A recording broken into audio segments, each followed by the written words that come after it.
వచనాల్లో కీర్తనకారుడైన దావీదు ప్రభువా మరి మీ వలన ఆయన సహాయం పొందుతూ వచ్చాను.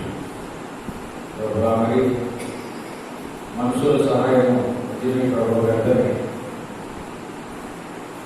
ప్రభువా మరి మనుషుల సహాయం కానీ ప్రతి మనుషులు చేసేది ఏదైనా అంత ప్రయోజనకరంగా ఉండదు. ప్రభువా మీరు చేస్తే సమృద్ధి ఉంటుంది, మీరిస్తే తృప్తి ఉంటుంది, మీరిస్తే మేలు ఉంటుంది. ప్రభువా ఏదైనా మీరు ఇవ్వగలరు. ప్రభువా ఈ సంవత్సరం చక్కటి వర్షాన్ని కూడా మీరు ఇవ్వగలరని ఈ సన్నిధిలో నేను ప్రార్థన చేసుకుంటున్నాను. కాబట్టి వర్షాన్ని ఇవ్వగలరు, మంచి పంటలు కూడా మీరు ఇవ్వమని నేను బ్రతులాడుతున్నాను. మీ దగ్గరికి వచ్చి ప్రభువా నేను అడిగినప్పుడు ఏ పంట వేయాలన్నా కూడా మీరు చెప్తాను. మరి ఆ భూములను కూడా మీరు పరిశుద్ధపరిచి, విత్తనములను పరిశుద్ధపరిచి, విద్య వారిని పరిశుద్ధపరిచి మీరే గొప్ప సహాయం చేయమని మీ సన్నిధిలో నేను బ్రతులాడుతున్నాను. ప్రభువా మీకంటే సహాయం చేసే వాళ్ళ లోకంలో ఎవరు కూడా లేరు. నా తండ్రి మరి కొన్ని సంవత్సరం ఎంతో నష్టం ప్రభువా మరి నష్టంలో, నిరుత్సాహంలో, రుగ్గుదలలో, నిరాశలో అలాంటి మీ బిడ్డలమైన మమ్మల్ని అందరినీ కూడా ఈ సంవత్సరము అనేకులకు ప్రభావం కొంతమంది కొత్త భూములు లేకపోయినా నా తండ్రి మరి వారు గుర్తుకు తీసుకొని యజమానుల దగ్గర బౌల్లో తీసుకొని పంట వేయడానికి సిద్ధపడుతూ ఉన్నాను. ప్రభావం బిడ్డలైన వారికి మీరు సహాయం చేసి మేలు చేయమని మరోసారి ప్రార్థన చేసుకున్నా. ప్రభావం వారు వివాహం ఉంది, వివాహంలో కూడా మీరు సహాయం చేయమని ప్రార్థన చేస్తున్నా. ఆన్లైన్ ప్రేయర్లో కూడా మీరు సహాయం చేయమని ప్రార్థన చేస్తున్నా. వారంలో జరిగే ప్రతి పరిచర్య విషయంలో సహాయం చేయమని ప్రార్థన చేస్తున్నా. ప్రభా మరి గ్రామాల్లో ప్రతి అనేక స్థలాల్లో జరిగిస్తున్న పరిచర్య విషయంలో సహాయం చేస్తున్నారు. సువార్త విషయంలో కూడా ఎంతో మీరు సహాయం చేస్తున్నారు. అనేక ఆత్మలు మరి రక్షణ పొందినట్లు మీరు సహాయం చేయడం కూడా ప్రార్థన చేస్తున్నారు. ఈ సత్యం వచ్చిన ప్రార్థన చేయడానికి మరి వారంతో ప్రార్థన చేయడానికి కూడా దయచేయడం కూడా ప్రార్థన చేస్తున్నా.